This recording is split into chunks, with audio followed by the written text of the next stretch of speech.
So most substances of abuse available today were at some point or currently delivered under doctor's prescriptions, right? It's so funny that some drugs of abuse, even we didn't start with this thing, they make their way through our prescriptions. Like, you know, sort of a medical marijuana was used as a sort of a stepping stone to full legalization, which, you know, power to them, I don't care. But the data used to justify the use, but you know, we don't have to go there. I think I am unlikable enough already. Let's look into this thing, you know, on the magical thinking in prescribing. How some practices don't survive common sense. A patient comes to you and he says, "Oh, I can't sleep at night. I'm super anxious and irritable, and my mood's not that hot." And then you interview this guy, you can't find anything, and eventually he says, "And by the way, I do small amounts of cocaine 2 or 3 times a day." And then you go like, "Oh, all right, then, you know, that will be your first diagnostic hypothesis, right? The guy can't sleep, he's anxious, his mood's crappy. You're gonna say, "Yeah, you know, I think, you know, let's try to ditch the cocaine. You know, the cocaine probably is not helping." But then you have a psychiatric patient that is coming with the same presentation. He can't sleep very well, he's anxious, he's kind of irritable, his mood is funny, and he's taking Adderall. Now, Adderall was, you know, produced by this pharmaceutical company and stuff, so it shouldn't be that. But the mechanism of action of Adderall and cocaine is the same, right? So why do we think cocaine would be causing a problem and Adderall wouldn't, right? I mean, Wellbutrin, if you prescribe bupropion late in the day, we know it can affect your sleep.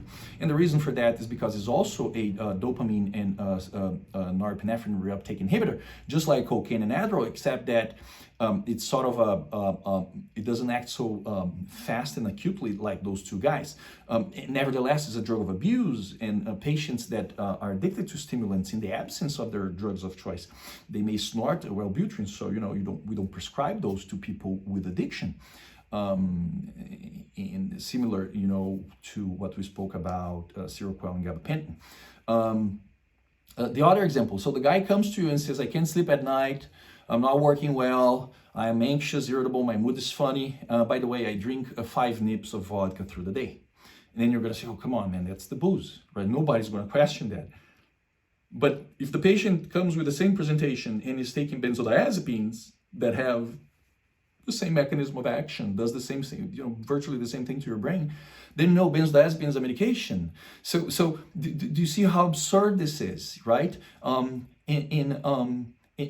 that's what we spoke in other. We don't have. Why would we have a different thought process for those things? If you have a chance of reviewing, and one of our classes is about it, we'll cover it extensively. But if you review the study that showed that benzodiazepines are bad for PTSD because they perpetuate the symptoms and they prevent sort of the time healing of PTSD, and they also actually prevent the benefits of therapy, you know, the exposure therapy and the sensitization process, and we'll go over this. One of the things they bring, and you can use that as a guide and go read all the other articles, is which, you know, I'm nerd enough to do. And what you find from that kind of research is that the benefits of benzodiazepines when it comes to anxiety, they don't survive a month and a half when they're being used chronically. So what you have now is someone who's addicted, probably having micro withdrawals and experiencing them as anxiety, thinking they need more medication, when in fact they actually need, because it's an addiction, right? The more you take, the more you need, up to a sort of a curve.